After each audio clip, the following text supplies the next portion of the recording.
કોડીનારના વિસ્તારમાં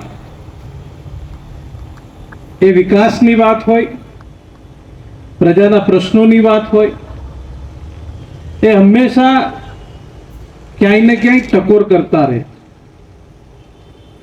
કદાચ અમારું ધ્યાન ના હોય કોઈ એવા કામોમાં તો એ અમને ફોન કરી અને એ અમને યાદ અપાવે કે આ કામ તમારા યાદીમાં ના હોય તો લઈ લો. હું હમણાં જ વાત કરું, બીમાર પડ્યા પછી મને એમ કે થોડા હવે એમ કે છે કે નથી કામ કરવું, પણ એ ડબલ તાકાતથી એ બીમારી પછી પણ કામ કરે. મને હમણાં એક દિવસ ફોન આવ્યો કે કોડીનારની રેલવે સ્ટેશન અને કોડીનારને ફરી રેલવે સ્ટેશનને જીવંત કરવાનું તે કંઈ ભાઈ લેટર લખ્યો છે કે કેમ? તો કાકા મેં રેલવે મંત્રી યારે 2-3 વખત વાત કરી લીધી, હું રૂબરૂ જઈ આવ્યો છું, એમાં પ્રોગ્રેસમાં છે. મને કે હવે પછી એનો ટાઈમ તું લઈ લે, હું પણ આવીશ ને આપણે પ્રદ્યુમનભાઈને પણ હારે લઈ જાઉં, આપણે ત્રણેય હારે જાઉં તો થઈ જાય. હમણાં મારે જવાનું થાય અમદાવાદ તો હું આ રોડનો સહારો લઉં છું, કારણ કે રાજકોટ કામ ચાલુ છે. આખા રોડમાં આપણે જઈએ તો અમદાવાદથી ભાવનગર પહોંચવામાં માત્ર 1.5 કલાક, અને ત્યાંથી આપણે અહીંયા આવીએ તો બીજી 2-2.5 કલાક થાય, એટલે 3-4 કલાકમાં આપણે અમદાવાદ પહોંચી જઈએ. આપણે વિચાર કરીએ 10 વર્ષ પાછળ વહી જઈએ, ખાલી 10 જ વર્ષ પાછળ જવાનું હતું તો આપણે કેટલી કલાક થતી, કેમ ફરી ફરીને જવું પડતું. પણ જેમ પ્રદ્યુમનભાઈએ કીધું એમ કે દેશના પ્રધાનમંત્રી છેવાડાના ગામડાઓ એટલે કે દરિયાઈ કાંઠા વિસ્તારમાં કનેક્ટિવિટી હોય, એ ચાહે રેલ કનેક્ટિવિટી હોય, રોડ કનેક્ટિવિટી હોય, અને આવનારા સમયમાં એર કનેક્ટિવિટી પણ આ વિસ્તારમાં વધે એવું સરકારનું પ્લાનિંગ થઈ રહ્યું છે.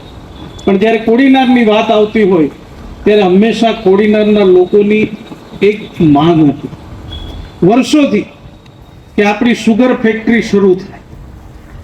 સરકારશ્રી દ્વારા આ જ ગ્રાઉન્ડમાં કદાચ અમિતભાઈએ અહીંયા વચન આપ્યું અને અમિતભાઈએ કીધું હતું કે હું આવનારા સમયમાં તમે અહીંયાથી તમારો ચૂંટાયેલો પ્રતિનિધિ મોકલજો, તમારી સુગર ફેક્ટરી શરૂ કરવાની જવાબદારી મારી, એવું અમિતભાઈએ વચન આપ્યું હતું.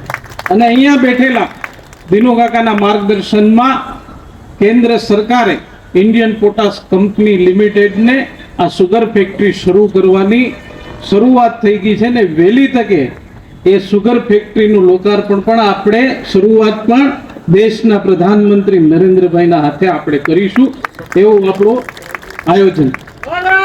આવા અનેક કામો એ સરકારની જવાબદારી છે, સરકાર કરતી હોય. પણ હમણાં પ્રદ્યુમનભાઈ વાત કરી એમ કે જીએસટી રિફોર્મ અને સ્વદેશ,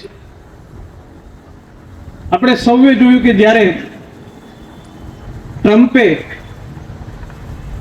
ભારત પર 50% ટેરિફ લગાવવાનો નિર્ણય કર્યો ત્યારે દુનિયાને બધાને એમ હતું કે ભારત અમેરિકા સામે ઝૂકી જશે. આપણે પણ વિચાર કરતા હતા કે ભારત અમેરિકા સામે આ મજબૂત રીતે ટકી શકશે કે કેમ. પણ હંમેશા નરેન્દ્રભાઈ આ દેશની જનતાના વિશ્વાસ, આ દેશને મજબૂત કરવા માટેનું મનોબળ 143 કરોડની આ દેશની જનતાએ એમનું મજબૂત મનોબળ વધારવાનું કામ કર્યું. એટલા માટે એમણે જીએસટીમાં રિફોર્મ લાવી અને બેજ સ્લેબ 5% અને 18% સ્લેબ કર્યા, અને ઘણી ચીજ વસ્તુઓ જે સામાન્ય જનજીવનને ઉપયોગી ચીજ વસ્તુઓમાં જીએસટીનો ઘટાડો કરવાનું કામ એ દેશના પ્રધાનમંત્રી નરેન્દ્રભાઈ. એ વાત થઈ કે આપણે મોંઘવારી,